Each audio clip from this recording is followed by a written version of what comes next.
Dare to enter Crow's Quill's books, where tales of forgotten realms and fearless souls come alive. Today's journey, Raven's Prophecy. The Elder Trials, Chapter 22, by Mark and James Lindsay. Will you uncover the truth hidden in the shadows? Chapter 22.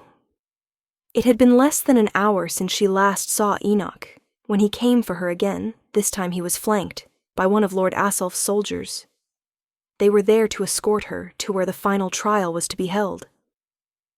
Enoch's face was an emotionless mask, no evidence that he had been involved in anything remotely covert with the young blacksmith's daughter. Night had now fallen, and the wood elves' city in the trees was even more beautiful in the darkness.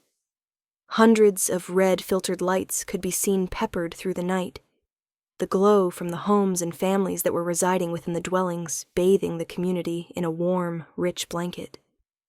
"It's beautiful," Astrid whispered. Enoch didn't reply, a small hint of a smile on his lips. Astrid was again led through a series of bridges, stairs, and walkways until they arrived at a large platform.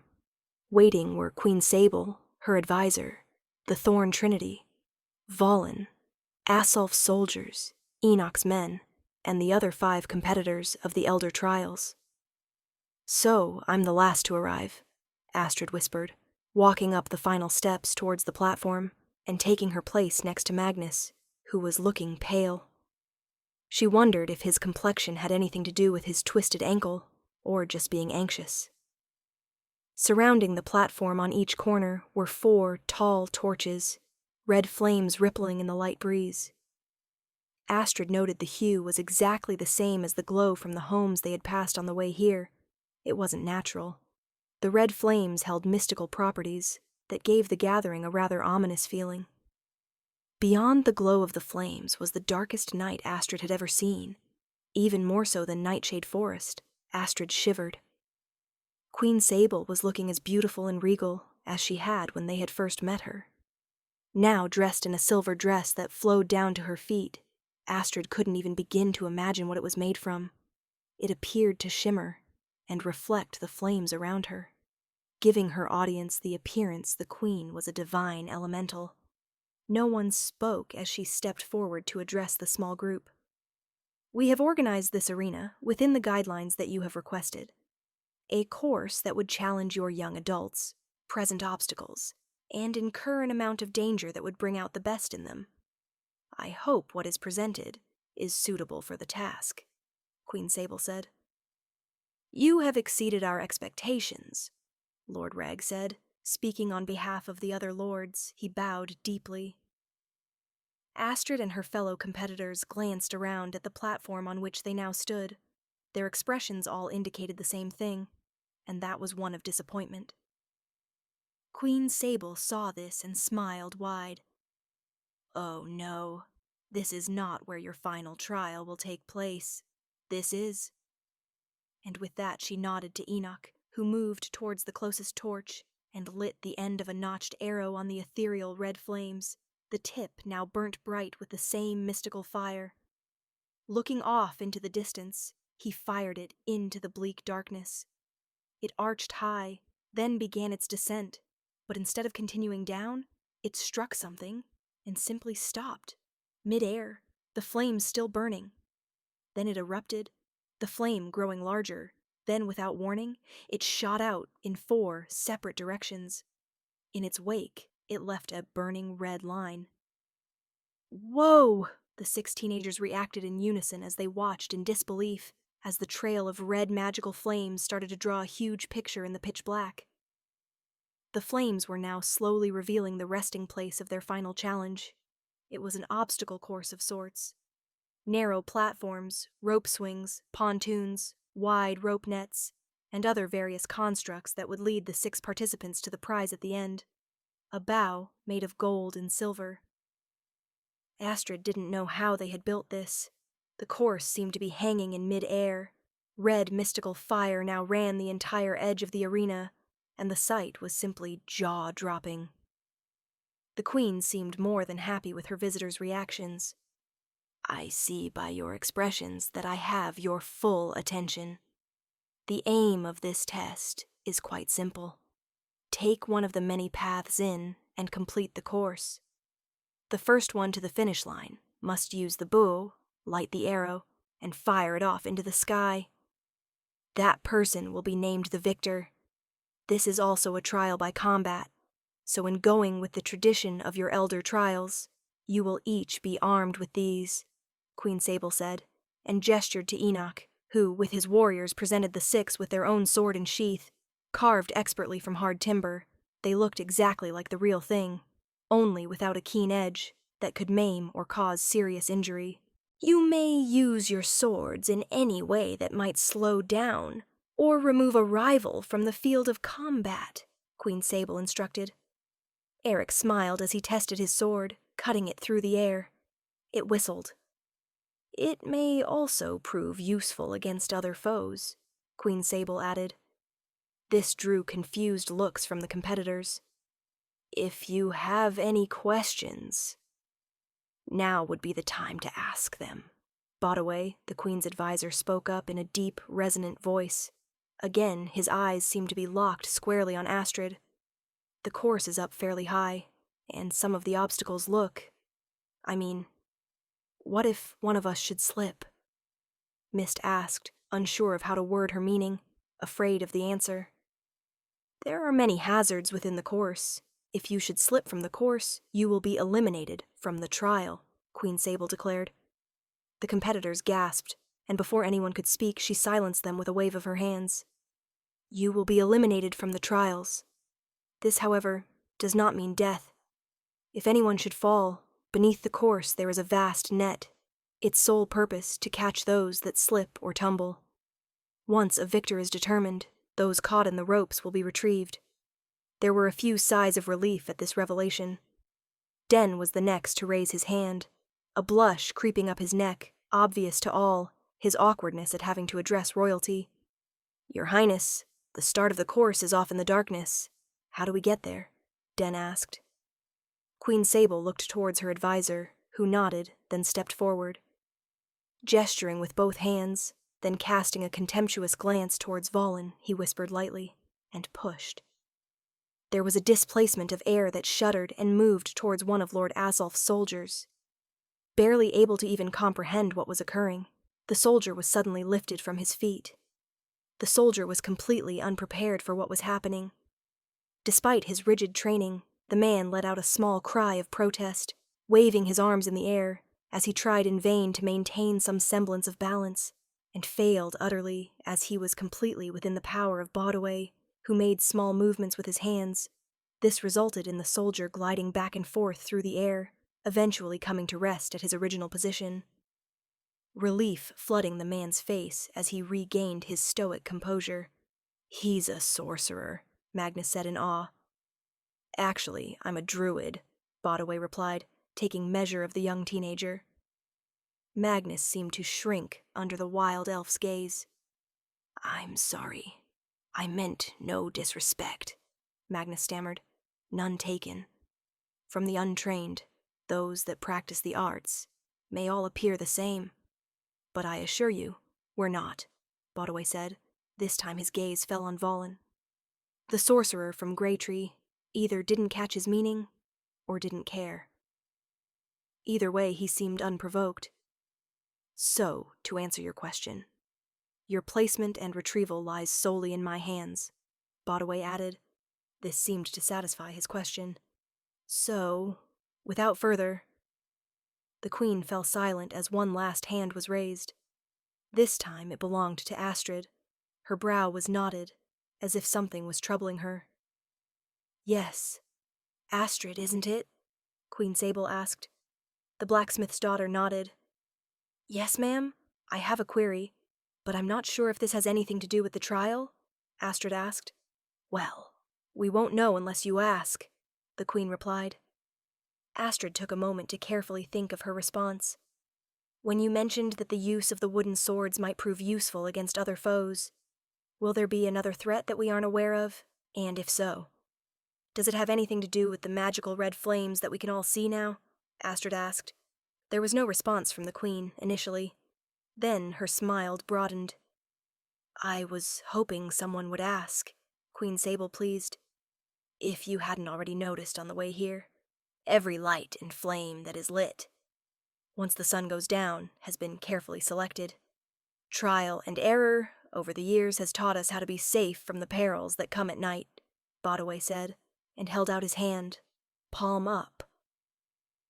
The Druid closed his mind for only a moment, and murmured ancient, long-forgotten words, and when his eyes opened, a ball of fire appeared. This time there was nothing unusual about the flame. It flickered in what appeared natural colors, orange, red, and yellow, not much bigger than an apple. From above there sounded a horrific screech. This was immediately followed by another, then another. Bodaway wasted no time, and hurled the ball of flame down into the darkness, and in the glow of red mystical light, large misshapen figures flew after it. Astrid could just make out their twisted, inhuman bodies, with their huge, monstrous eyes, as they hungrily pursued the ball of fire. "What was that?" Pace Rag asked in a hushed tone, although the truth was he didn't really want to know. His imagination and that of the other teenagers was beginning to run wild with the possibilities of what was now in the darkness. "Insects," Enoch announced. The competitors went silent. Mist eventually broke. "Excuse me?" she replied. "During the night, the insects come out, and in particular, they are drawn to bright light. However, over the years, we have learned that the exact color and tone of the mystical fire, the very same used in every home within the city, seems to have no effect on them," Enoch stated. No one replied. "You shouldn't have any troubles during the trial, but nothing in life is certain. We have taken precautions, but that might not stop something from stumbling on the field of battle," Queen Sable said. "Most of the insects that live around the city are grasshoppers, beetles, aphids, and caterpillars. They usually leave us alone, choosing to feed on the vegetation and each other, but sometimes other, more frightening things emerge in the darkness," Enoch said. Astrid remembered the giant spider she had seen earlier that day. The memory sent a shudder through her, and by the expression of her fellow competitors, she wasn't the only one. "If we see anything that resembles a threat, we will try to eliminate it, but also try and remain vigilant, for your own sakes," Enoch added. "Are there any last questions before we begin?" Queen Sable asked. The platform was silent. The Queen signaled Bodaway, who nodded, then began to perform his spell. The teenagers also prepared themselves mentally. One way or another, this would soon be over. A ripple of air surrounded them, and all 6 competitors were lifted from the ground, and in a rush of motion were transported across the darkness and placed gently on the timber deck that was the start position. The moment their feet touched the ground, all 6 bolted into the course, their eagerness fueled only with finishing. A few hoping to be the first. From where they had been previously standing, the course had appeared to be floating in dark space, that along with the mystical red fire that had illuminated it, had made it seem like something straight from a fairy tale that they had been read to as young children. But now that they were standing within it, Astrid could see that a lot of it had been nothing more than a trick of the light and her imagination. Astrid could now see that a lot of work had been done in the course's construction. It had indeed been built from heavy timber, each obstacle suspended and held by thick ropes, which had probably been made generations earlier, but maintained with hard work and devotion. The course was easily over 100 meters wide, and twice that in length, although it wasn't exactly straight, twisting left to right, and dipping down, then rising again. Multiple lanes had been created, but they, too, didn't follow a set path. With single rope swings that overlaid across exposed tunnels, and stilted logs that required the individual to hop from one to the other. Each obstacle had been painstakingly created, and from the casual observer, there appeared to be dozens that would have to be completed to reach the end. It was no surprise to anyone that Erik would take the lead, his years of training, fitness, and single-minded obsession in finishing first, driving him onwards. Enoch pointed his progress out to his queen. "Lord Asolf's son is leading the pack," Enoch said in admiration. "Yes, from what I've managed to divulge, he is the clear favorite today, as well as for the entire trials, Queen Sable agreed.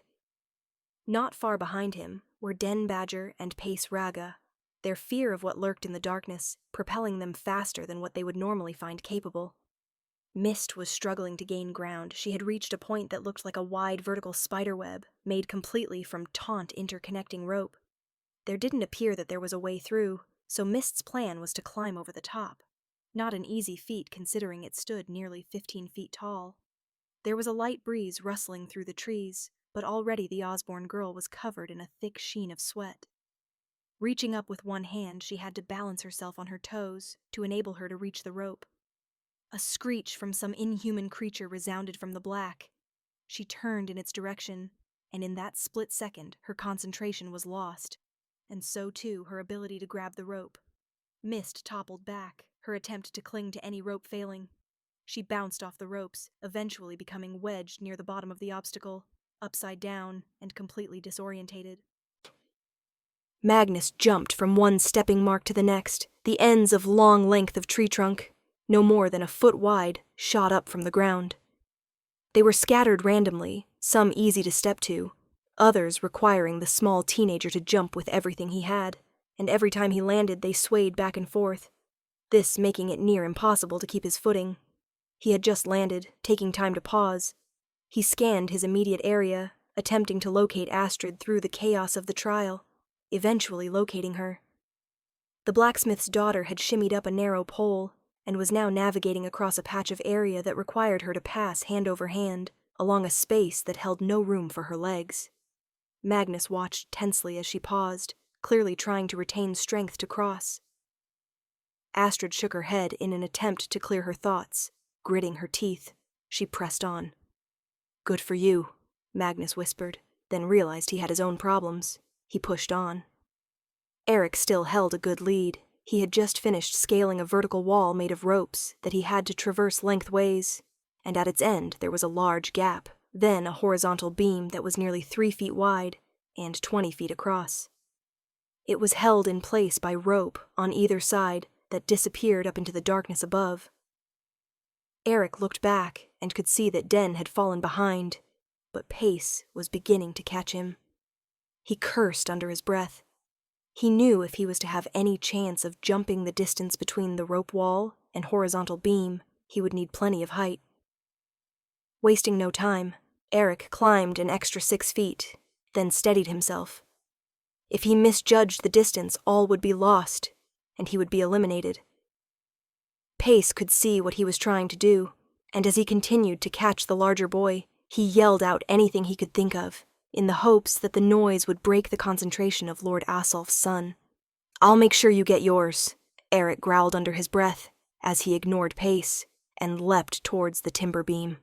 Time seemed to stand still, as his body took flight from between the two objects. "He's not going to make it!"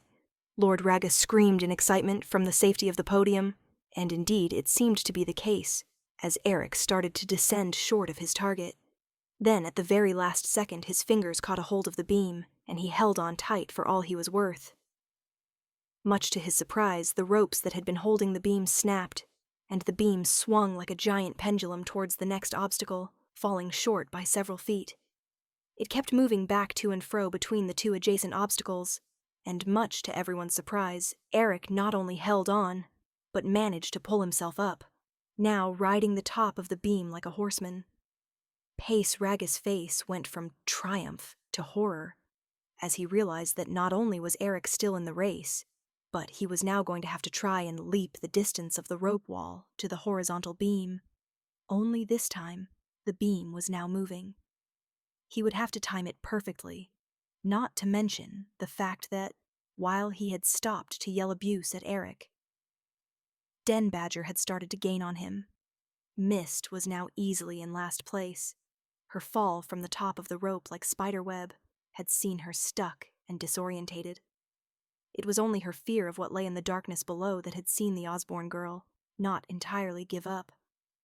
She had eventually managed to wiggle herself free, and had begun the painstaking task of working her way back through the obstacle, this time ensuring that she maintained at least 3 points of contact on the ropes at any given time. In her mind, she knew she couldn't win, but at the very least she would make her sister and parents proud by not giving up. Magnus had cleared the stepping marks and was now facing a relatively easy obstacle, although it was one that might still prove to be his downfall. A long length of rope secured to one side and held tight from above, all he had to do was grasp the end and swing 20 feet across a black chasm to a narrow footing on the other side. Easy, unless he lost his grip, in which case he would fall to his elimination. All the exertion had caused uncontrollable sweating. Before he grabbed the rope, he tried valiantly to wipe the moisture from his palms. The last thing he needed was to slip mid-flight. Magnus grasped the thick rope in his hands and attempted to control his breathing. Not an easy task, but one he tried, nevertheless. "You can do it," he whispered to himself, and at the same time he jumped up and wrapped his thighs tight around the rope. As soon as he had jumped, the rope had propelled him at high speed across the darkness and towards his destination. The wind whipped his face, and he squinted to see properly. Timing was going to be everything he thought as the far walkway loomed closer and closer. "Steady," he said, hoping that he wouldn't get turned around and be unable to step off. He was nearly there when something dark and large whizzed past him, and with dawning apprehension he knew it was one of the insects Enoch had spoken about earlier. The fright had nearly caused him to lose his grip. He wobbled awkwardly on the rope, but managed to keep his grip. He was there, seconds away, pushing hard on his hips. He tried with all his might to steer himself the final few feet. And for the first time in Magnus's life, determination, mind, and body worked as one. The rope went exactly to where it was supposed to be, as his feet felt the comforting weight of the narrow path, and he was able to land on the far side of the chasm. Releasing the rope, he came to a stop, safe and sound. "Thank the gods, thank the gods," he muttered over and over, an uncontrollable urge to kiss the ground nearly taking over. Instead, all he could do was try and control the knocking in his knees and steady his breath. Erik was still standing upon the swinging beam, its mass keeping the momentum of it going harder and faster. He was waiting for the right time to jump to safety. Completely unaware that Pace had finally gathered the nerve to jump, and to everyone's amazement, including his own, he cleared the gap and landed on the beam, on all fours. Pace slowly climbed to his feet, the swaying of the beam slowing his movements. He was completely unsure of what his next move was going to be, when he saw Erik at the far end, his back to him, completely helpless. Pace Raga gave his foe a mean, predatory smile and drew his wooden sword from its scabbard. "Lord Asulf's son will never know what hit him," he thought, as he slowly advanced from behind. Lord Raga watched on in delight as his son was preparing to take out Erik. If Pace was able to accomplish the deed, he would finally be able to have one over the commander of the Grey Watch, who was always lording over the accomplishments of his family. Tonight would be different. He rubbed his hands in glee. Pace moved slowly. He didn't want to waste this opportunity. With the movement of the beam, the dim light, the fact that Erik was by far the superior swordsman. There were too many variables. He would only have the one shot, and removing Erik from the playing field. Standing only a few feet away, he steadied himself and brought the sword back, preparing to swing. His target the back of Erik's knees. He knew that if he struck just right, the boy would buckle and fall. He also knew that if he misjudged the strike, even wounded Erik would destroy him. "You can do it, Pace!" Lord Raga's voice echoed out from the viewing platform. Pace would never know if it was the accidental warning from his father, or whether Erik had spotted the movement from the corner of his eye, or even if Lord Asulf's son had just simply turned at the right time. But at the very moment Pace swung the sword, Erik turned, and the tip of the sword clipped the larger boy across the shoulder. The blow was not enough to force him from the beam, although it struck a nerve, causing the arm to go completely numb. However, Erik was a practiced fighter. Having received many wounds while training over the years, he didn't back away. "So, the little Raga boy finally grew some guts. I never thought you had it in you," Erik snarled. Despite the pain in his shoulder and the loss of feeling in his arm, he looked more like a caged jungle cat, the taste of blood driving him wild. Pace immediately took a back step, and swung the sword high, panic taking over. Erik advanced, easily stepping aside the wild swings, thoughts of victory temporarily absent from his mind. "You're not going to win today," Pace screamed in a shrill voice. The moment Erik heard it, he knew the other Lord's son was beat. Astrid had nearly managed to clear the obstacle when a dark shape struck the underside of the rope net, which she was currently hanging from. It was the size of a cow, and bent in such a way that freaked the blacksmith's daughter in a way she couldn't understand. A rounded, hard body that looked armored were slowly pulling in behind a pair of translucent wings. Astrid held her breath and tried to think invisible thoughts. The giant beetle swung its head towards her. Eyes like bottomless pits stared hungrily at her. Astrid managed to hold her nerve together, right up until the moment the beast opened its cavernous mouth and roared. Astrid screamed and held out one hand defensively, and instinctively a flame the size of a warrior's shield flew from her fingertips and struck the giant beetle, the force of which sent its fiery corpse onto the platform ahead. Astrid stared on in a mixture of shock and awe at the miracle she had just performed. Everyone that was situated on the viewing platform was so caught up in what was transpiring between Erik and Pace that they completely missed the amazing confrontation that had ended with a giant flaming insect crashing into one of the timber obstacles and setting it ablaze. All except one, a smile creeping onto his normally stoic face. "What is the 6 levels of hell caused that?" Lord Asulf swore. Enoch also looked around at his archers, thinking one of them must have let loose with a flaming arrow. Even Queen Sable looked distressed. "The children," she replied. The inhuman screech of 100 monstrous insects roared as one within the confines of their area. Drawn by the bright, irresistible light of the fire, they converged in a maddening frenzy. Both Valen and Bodaway turned on their magical abilities in completely frightening ways, casting offensive spells in a spectacular array of power and light. Giant beetles, humongous bugs, creatures that defied description descended upon them, some blown apart from the pure energy wielded by the 2 mages, others brought down by the wave of arrows deployed by Enoch and his archers. Lord Asulf and his men drew swords and hacked away at the ones that landed on the platform, but for every one that destroyed, 2 reared up to take its place. As the nightmares from the forest continued to attack, an injured Erik was besting Pace Raggy on the swinging beam. The smaller teenager having dropped his sword, he had resorted to a slow retreat, the idea that there was nowhere to run, never crossing his mind. Erik eventually grabbed Pace by the collar of his tunic and pulled him forward until their faces were only inches apart. "Look around. This will be one night you never forget," Erik sneered, and with that he tossed the smaller teenager from the top of the beam. Lord Raga's son fell screaming into the darkness, even after he landed safely on the net below.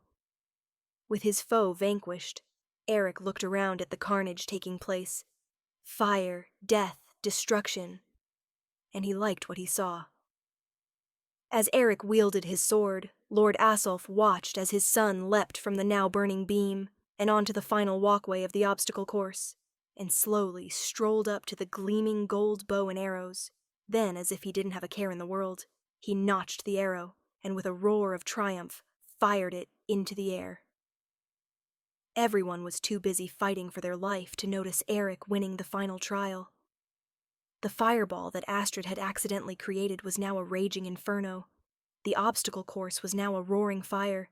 It seemed as if every insect within the forest was now trying to eat them, and the sorcerers and warriors had no way of extracting the teenagers from the heart of the arena. Everywhere Astrid looked, there was fire and bugs. A hand grabbed her from behind and she jumped in fright. "Calm down," a familiar voice said, and spun her around. It was Magnus, his face covered in soot and dust.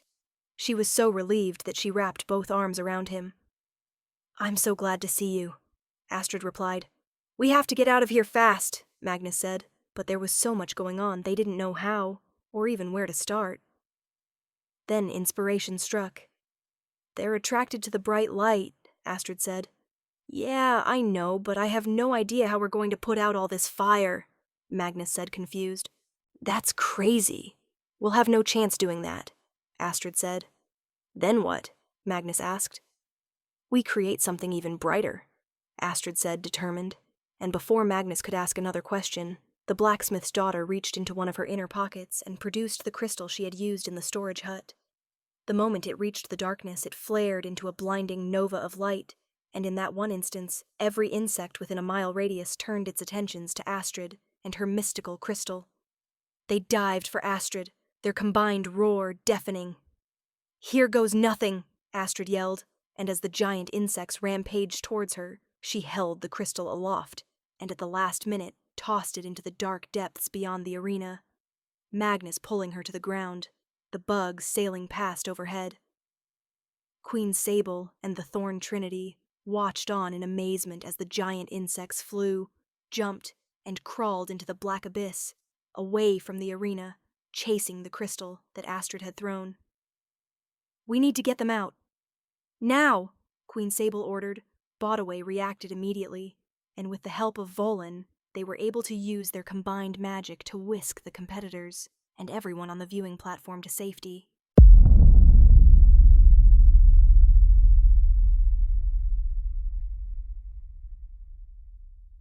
That seals today's tale in shadows. We hope Raven's prophecy, The Elder Trials, has drawn you deeper into its enigma. Return soon to Crow's Quill's books, where the next chapter awaits, whispering secrets yet untold.